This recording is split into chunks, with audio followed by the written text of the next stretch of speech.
in the Southeast Asian rainforest. This is magnificent. It's amazing. I don't know if you can hear the life around me, but it's full of cicadas and insects and birds, and the noise never stops. It's always there. It's quite comforting in a way. Did you know that the Asian rainforests are over 70 million years old? They're the oldest rainforests in the whole world.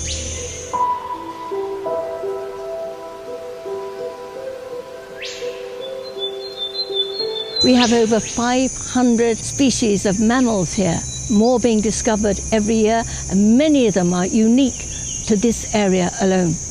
We have 25,000 species of flora in the rainforest, many of them producing amazing foods and medicines which benefit us humans very well. For example, this is a highly prized medicinal herb out here in Asia. Men make tea out of it and drink the tea because apparently it's extremely good for men's health. And if they harvest it, they make a lot of money from it. And this is a natural growing herb which I have just found in the rainforest. There are lots of things like that here.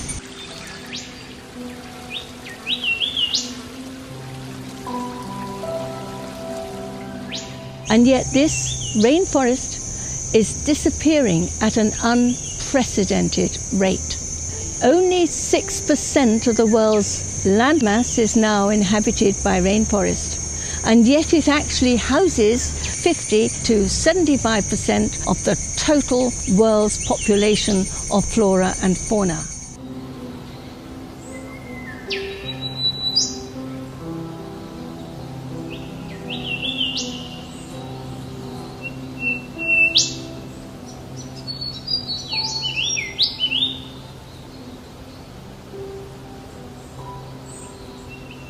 I am Brenda Broster. I'm an author and a conservationist, and I write stories for children set in the Asian rainforest. The Asian rainforest is incredibly important to us, and we are busy destroying it at an unprecedented rate. I sincerely believe that the next generation, that is the current school children, will be able to reverse the present trend of utter destruction and maintain and preserve our rainforests as they should be for all eternity, with a bit of luck.